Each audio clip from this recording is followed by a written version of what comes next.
Russia के Moscow शहर से दौरा कर इंदौर पहुंचे महापौर ने कहा है कि इंदौर शहर को कई नए नवाचार सीखने की आवश्यकता है। मैं वहां पर गया हूं और कई व्यवस्थाओं को मैंने वहां पर देखा भी है, जिसे अब इंदौर में भी लागू जल्द से जल्द करने की कोशिश की जाएगी। जी हां, इंदौर के महापौर पुष्यमित्र भार्गव यहां पर रशिया के शहर मॉस्को में गए थे। रूस में यहां पर सभी नगर पालिकाओं के साथ साथ ब्रिक्स नेशन में जो बड़े शहर है वहां पर उन्हें आमंत्रित किया गया था। इंदौर के प्रतिनिधि के रूप में मध्य प्रदेश के प्रतिनिधि बनकर वह वहां पर गए थे, जहां पर कई डेवलपमेंट को उन्होंने देखा। शहर के बीच यहां पर जो संवाद की क्रिया है और जैसे इंफ्रास्ट्रक्चर होना चाहिए, डेवलपमेंट किस तरह से होना चाहिए, स्मार्ट सिटी बनाने के लिए क्या क्या ज़रूरी है, आईटी सेक्टर के प्रमोशन को लेकर बहुत सारी डिटेल्स और साथ ही सारे शहरों के जो देशों के प्रतिनिधि से किस तरह बातचीत कर नॉलेज शेयरिंग की गई। साथ ही यहाँ पर टेक्नोलॉजी शेयरिंग पर भी सहमति बनी है। इसके साथ ही यहाँ पर व्यक्तिगत रूप से रशिया सरकार से अपने राजदूत के माध्यम से उन्होंने निवेदन भी किया है कि जो इंटरनेशनल रिलेशन का डिपार्टमेंट है उनके साथ में विस्तार से यहाँ पर वेस्ट मैनेजमेंट को लेकर, सड़कों के निर्माण को लेकर, साथ ही ड्रेनेज की और पानी की जो लाइन है उसको नई तकनीक से कैसे काम किया जा सकता है, इसको लेकर जो एक्सचेंज प्रक्रिया है उस पर भी सहमति बनी है। क्या कुछ महापौर ने कहा है, चलिए आपको सुनाते हैं। देखिए, रशिया के शहर मॉस्को में रशिया के सभी नगर पालिकाओं के साथ साथ ब्रिक्स नेशन के जो बड़े शहर हैं उनको आमंत्रित किया गया था।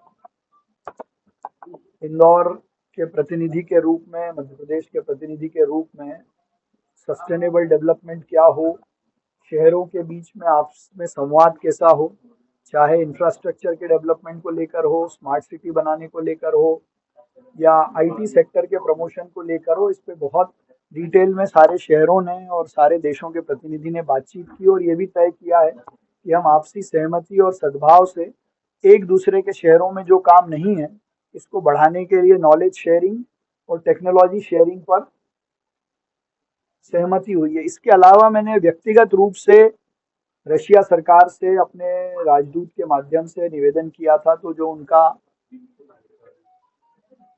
इंटरनेशनल रिलेशन का डिपार्टमेंट है उनके साथ विस्तार से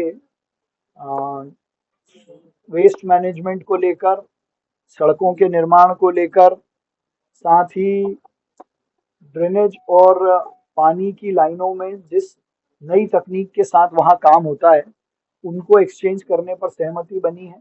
विशेष रूप से जो उनका स्मार्ट सिटी और आईटी का डिपार्टमेंट है, तो रशिया सरकार के आईटी डिपार्टमेंट के साथ भी मेरी 1-to-1 चर्चा हुई है, जिसमें उन्होंने पूरे मॉस्को शहर को ट्विन सिटी बना रखा है, कैसे उन्होंने मॉस्को शहर की एक एक गली, एक एक सड़क और अंडरग्राउंड लाइनों को मैप कर लोगों को सुविधाएं देने का काम किया है। एक एक सड़क, एक एक गली उनकी कैमरे पर एक स्थान पर देखी जा सकती है और उसी के आधार पर वो लॉ एंड ऑर्डर भी मेंटेन करते हैं। जो लोग ट्रैफिक वायलेट करते हैं उनके ऑटो डेबिट मोड पर चालान बनते हैं।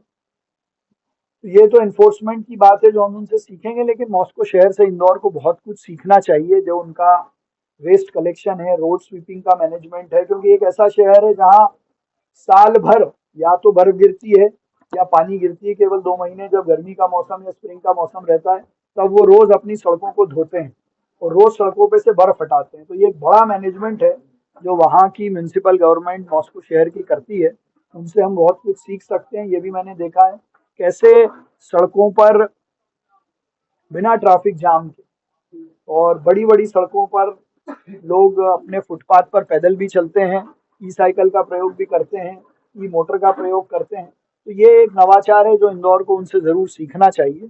तो ये यात्रा कुल मिलाकर बहुत सफल रही। भारत और रशिया के संबंध पहले से भी बहुत सांस्कृतिक रूप से, भावनात्मक रूप से अलग हैं और अभी इस यात्रा के कारण शहरों के बीच में सीधे संवाद बढ़ा है। रशिया सरकार में नगरीय स्तर पर पहली बार ऐसा संवाद शुरू हुआ है, तो ये भी अपने इंदौर के लिए एक बड़ी उपलब्धि है। देखिए, मॉस्को शहर का ट्रैफिक प्लान लागू करने के लिए हमको पहले मॉस्को जैसी सड़कें बनानी पड़ेगी।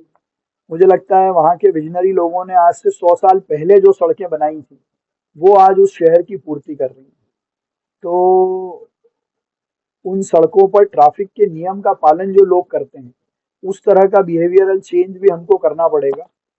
तीसरा, पूरे शहर में कहीं भी लिटर बीन्स डस्टबिन हमको सड़कों पे नहीं दिखे। तो एक वो चीज़ है जो भी हम उनसे सीख सकते हैं।